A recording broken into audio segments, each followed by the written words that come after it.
Is it just me, or does it feel like Chris Paul has already been retired from the league for multiple years? Well, it seems like the NBA would be working very hard to have you think so. But actually, this just happened this year, this past season. In December 2025, the LA Clippers, the same franchise this man carried on his back for a decade, sent him home in the middle of the night. In the association, where early this morning, Chris Paul posted to his story on Instagram that the Clippers were sending him home to LA from Atlanta, where the team plays later on today. Paul had previously announced that this would be his last year and he'd retire at the end of the season as a Clipper. Not benched, not traded, discarded. His own teammates didn't even find out till they landed, hours late, off a broken down plane, to a locker room with one less legend in it. Yes, I said it, legend. 12 All-Star nods, 11 All-NBA teams, second all-time in assists in NBA history. They call him the point god, and across 7 different teams, in nearly every single one, despite him being an elite player, something eventually broke. From a standpoint, I hate to see Chris Paul end his career possibly this way. This is not a hit piece. This is a question. How does the guy almost every basketball mind on earth calls one of the greatest point guards ever, a certified bring your franchise back to life winner, end up being run out of buildings by the very league he gave his life to? 21 years, 21 seasons, he's been a leader, he's been the point guard, he's been the one that has opinions. He was brought into the Spurs to elevate Wemby and be that veteran leadership. He was in OKC with Shai Gilgeous-Alexander, teaching him how to run the squad and things like that. Obviously stops in Golden State. Chris Paul is Chris Paul. We gotta start with the Hornets where he was drafted, because you can't understand the fall of Chris Paul without first understanding the rise. And man, was it a crazy one. The 2004 NBA draft, the New Orleans Hornets select Chris Paul from Wake Forest University. Drafted 4th overall in 2005 out of Wake Forest into a New Orleans Hornets franchise that was, frankly, at the time, barely relevant. I mean, if you think they're bad now, imagine back then. They were trash.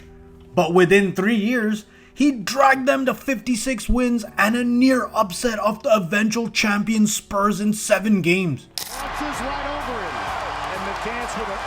A city that had just been through Hurricane Katrina had a reason to care about basketball again, and it was because of one point guard.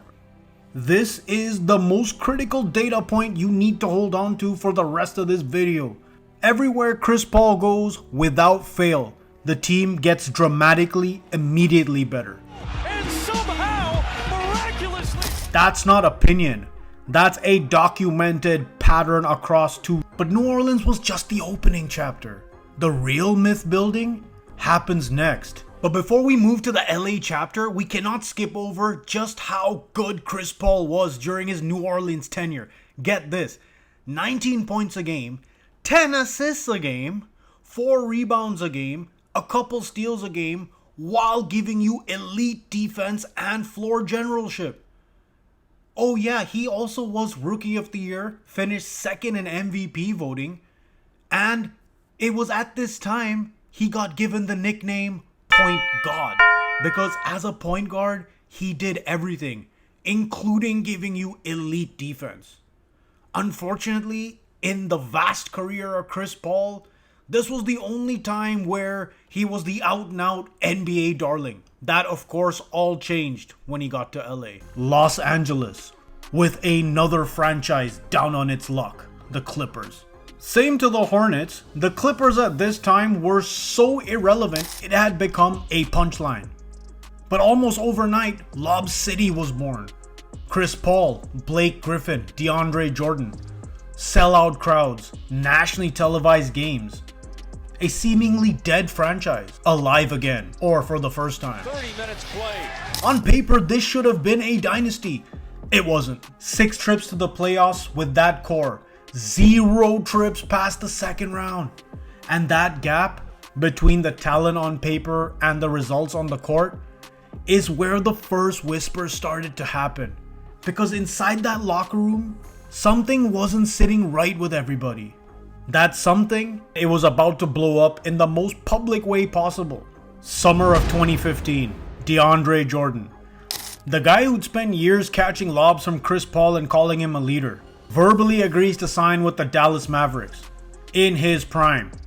Walking away from a title contender to leave the Clippers, to leave Chris Paul. The story that leaked out afterward wasn't subtle.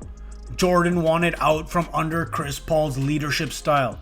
So what happens next is almost unheard of in professional sports. Chris Paul, Blake Griffin, JJ Redick, and Doc Rivers, who was the coach of the Clippers at the time, physically fly to Jordan's house and camp out for hours to talk him out of it. It works. Jordan re-signs with the Clippers. They literally had to take him hostage and lock him up in his house. I shit you not. And on the surface, it looked all great. Crisis averted, funny story, great TV. But underneath, a superstar's own teammate tried to skip town rather than spend another year playing alongside him. That's not a random personality clash. That's a preview of the exact same movie that's going to play out on a bigger stage a decade later. Sadly, as they say, even the best kept secrets come to light. What's crazy about this situation is Chris Paul was actually responsible for DeAndre Jordan having a great career in the league. Before he was drafted out of Texas A&M, there were so many questions. But once he paired up with Chris Paul, he became one of the craziest lob threats and defensive menaces that existed. And so it makes you question why he was wanting to leave for Dallas, a team that had done absolutely nothing since winning a title. He wanted to move from a perennial playoff contender and guaranteed money to go to Dallas? Yeah, sure, they were offering him a big contract, but still. This shows how bad it must have been under Chris Paul that a guy wanted to leave in the middle of the night. And sadly, once this got exposed, this trend never stopped following Chris around. 2017. Chris Paul has worn out his welcome with the Clippers and he leaves them for the Houston Rockets, pairing up to form what was statistically one of the greatest offenses ever assembled. The 2018 Rockets won 65 games. They had the champion Warriors down 3-2 in the Western Conference Finals. This was the closest Chris Paul had ever come to a championship. Then Game 6, Paul goes down with a hamstring injury. Again, yet another injury at the most critical time. He can't play Game 7. Houston, without him, misses 27 straight three-pointers at one stretch and blows the series. If any of you actually remember that game, that might be one of the single most painful playoff games I've ever seen in my life. Now, we can't blame that collapse on Chris Paul, like he was hurt, but unfortunately, it represents a larger pattern. Even at the absolute peak of his powers, on the best constructed roster of his career, something outside his control snapped the run short. And yet again, behind the scenes, reports of tension between Paul and Harden, two ball-dominant, high-usage stars who had completely polar opposite values of how an NBA star should be. It was already simmering. Then 2 seasons later, Houston moved on from him entirely. And here's where the pattern becomes almost maddeningly impossible to ignore or even understand. He goes to Oklahoma City, changes that team's fortunes, mentors Shai Gilgeous-Alexander into one of the best players in the league. They move on from him. Then he gets to Phoenix and elevates that team to a title contender, gets to the finals, loses to Giannis, and then somehow they move on from him. High hopes in Golden State with Steph Curry. They move on from him. High hopes in San Antonio with Victor Wembanyama. They move on from him. 4 franchises in 5 years. Every single locker room he walked into, players and coaches called him one of the smartest, most respected voices in the sport. And yet, not one of these teams built its long-term future around keeping him.